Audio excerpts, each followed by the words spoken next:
रत्नागढ़ की खूबसूरत पहाड़ियों के बीच एक छोटा सा गांव था, रामनगर। इसी गांव में चंपतलाल नाम का एक सेठ रहता था। वो धनवान तो था ही, लेकिन बहुत लालची और चालाक किस्म का इंसान भी था। गांव में उसके पास सैकड़ों बीघा जमीन थी, और हो भी क्यों ना। गांव के भोले भाले लोग जब भी सेठ चंपतलाल से किसी तरह की मदद या कर्ज मांगने जाते, तो सेठ उन सभी की मदद करने के बदले में बड़ी ही होशियारी से उनकी जमीन के कागजात पर अंगूठा लगवाकर उनकी जमीन को हड़प लेता था। लाचार और गरीब गांव वाले कुछ भी नहीं कर पा रहे थे, और इसीलिए सेठ चंपतलाल की लालच दिन प्रतिदिन बढ़ती ही जा रही थी। उसकी नजर अब कबीले वालों की जमीन पर टिकी हुई थी, क्योंकि जिस पहाड़ी वाली जमीन पर वो कबीले वाले रहते थे, वहां से पूरे गांव का नजारा बहुत ही खूबसूरत दिखाई देता था। और इसीलिए सेठ चंपतलाल उस जमीन को हड़प कर वहां एक आलीशान रिसोर्ट बनवाना चाहता था। उसे लगता था कि रिसोर्ट बन जाने से वहां बहुत सारे पर्यटक आएंगे और खूब कमाई होगी। अपने इस सपने को पूरा करने के लिए एक दिन सेठ ने उस कबीले के सरदार हुकुम सिंह को अपनी हवेली पर दावत के लिए बुलाया। सेठ ने सरदार का खूब सम्मान किया और एक से बढ़कर एक पकवान खिलाए। इसके बाद हुकुम सिंह जाने लगता है। दावत के लिए धन्यवाद सेठ जी, बहुत ही अच्छी दावत रही। ये तो मेरा फर्ज है हुकुम सिंह। वैसे तुम चाहो तो तुम्हारे लिए ऐसी दावत का इंतजाम मैं रोज कर सकता हूँ। मतलब ये कि तुम अगर कबीले की जमीन मुझे दे दो, तो मैं इसके बदले में तुम्हें ढेर सारी दौलत और रोजाना ऐसी दावत दूंगा। क्षमा करे सेठ जी, लेकिन मैं कबीले वालों के साथ ऐसी गद्दारी नहीं कर सकता। अच्छा, अब मैं चलता हूँ।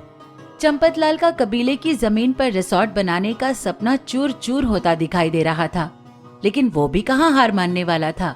ठीक 2 दिन बाद वो फिर से कबीले वालों से मिलने के लिए उनके बीच पहुँच जाता है। आइए आइए सेठ जी, बैठिए। कहिए सेठ जी, कैसे आना हुआ? अरे हुकुम सिंह, तुम तो बुरा मान गए। अरे भाई, ये कबीले के लोग भी तो हमारे अपने परिवार की ही तरह हैं। भला मैं अपने परिवार का बुरा क्यों चाहूंगा?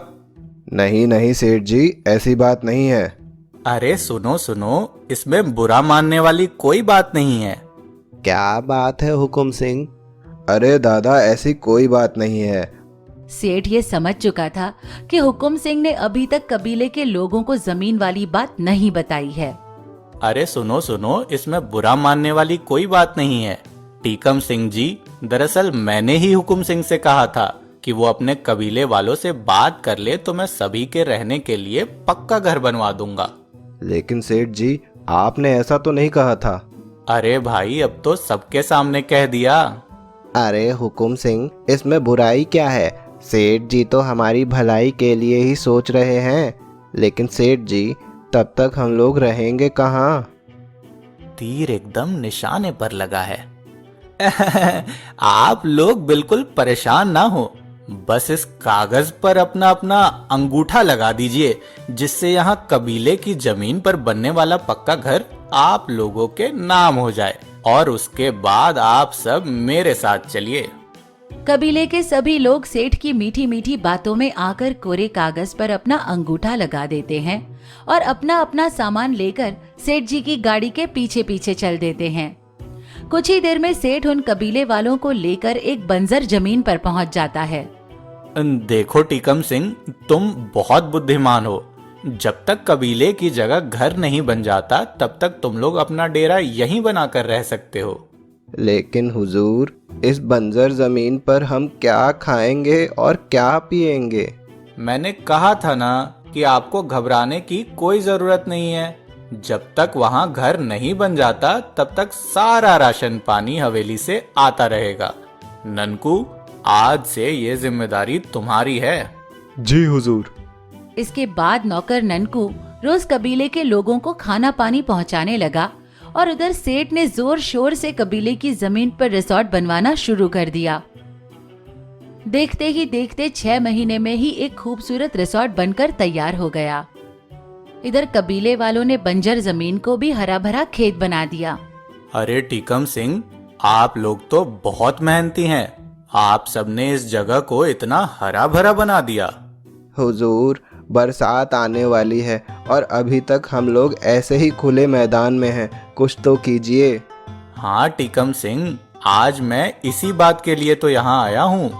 बोले हुजूर। मैं आप सबसे माफी मांगना चाहता हूँ। मैंने आप सभी लोगों के लिए घर बनाने को कहा था, लेकिन ठेकेदारों ने गलती से वहाँ रिजॉर्ट बना दिया।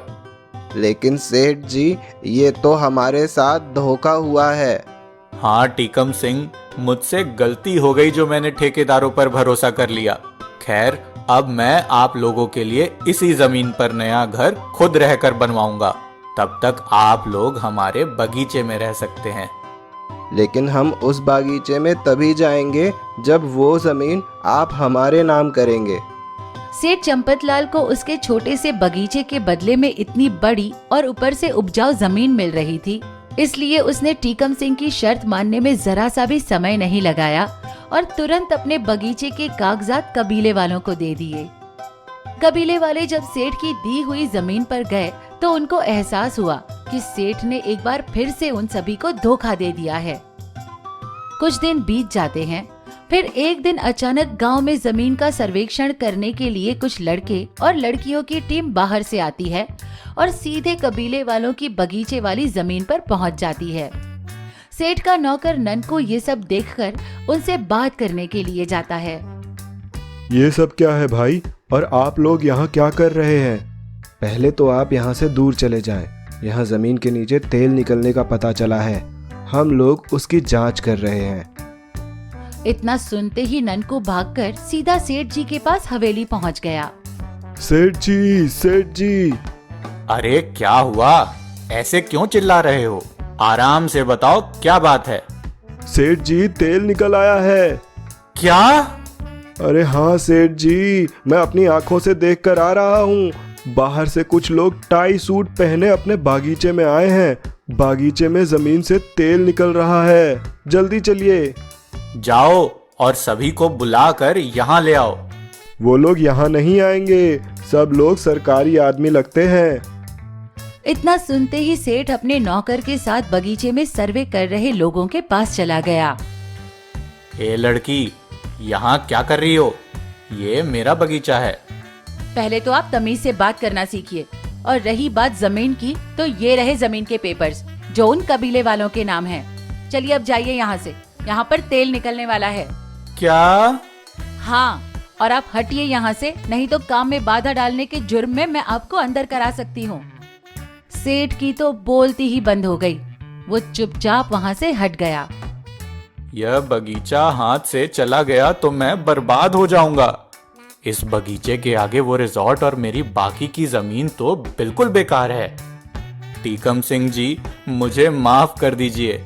मुझसे बहुत बड़ी गलती हो गई। सेठ जी, ये तो हमारा नसीब है जो यहाँ तेल निकल आया है। भला इसमें आपकी क्या गलती? मैं आप लोगों को इस बगीचे के बदले में अपनी वो जमीन, जिसे आप सबने उपजाऊ बनाया है, और आपका कबीला, दोनों वापस करने के लिए तैयार हूँ।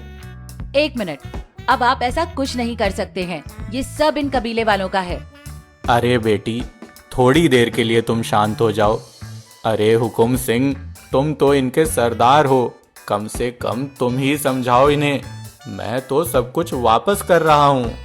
ठीक है, हम आपको ये बागीचा दे देंगे, लेकिन बदले में हमें आपकी सारी जमीन चाहिए। मंजूर हो तो बताइए। सेठ को कुछ भी समझ में नहीं आ रहा था, क्योंकि उसकी आंखों पर लालच की पट्टी बंधी हुई थी। उसने बिना कुछ सोचे अपनी सारी जमीन कबीले वालों के नाम कर दी। वो लड़की जमीन के पेपर्स को ध्यान से पढ़ती है। उसके बाद सभी लोग वहाँ से जाने लगते हैं। अरे मैडम, आप लोग कहाँ जा रहे हैं? यहाँ से तेल तो निकलवाइए। क्या कहा आपने? तेल? कैसा तेल? और मैं कोई मैडम वैडम नहीं हूँ। ये है मेरे पिता टीकम सिंह जी। हाँ सेठ जी, ये मेरी बेटी डिम्पल है, शहर में पढ़ती है। हाँ, और ये लोग मेरे कॉलेज के फ्रेंड्स हैं। तुम्हें क्या लगा कि तुम इन भोले भाले गांव वालों को लूट कर बच निकलोगे? अब रहो एक गरीब की तरह, तब तुम्हें भी हमारा दर्द पता चलेगा। चलिए पिताजी। हे भगवान, मैं लुट गया। अपनी इस लालच के कारण मैं तो कहीं का नहीं रहा।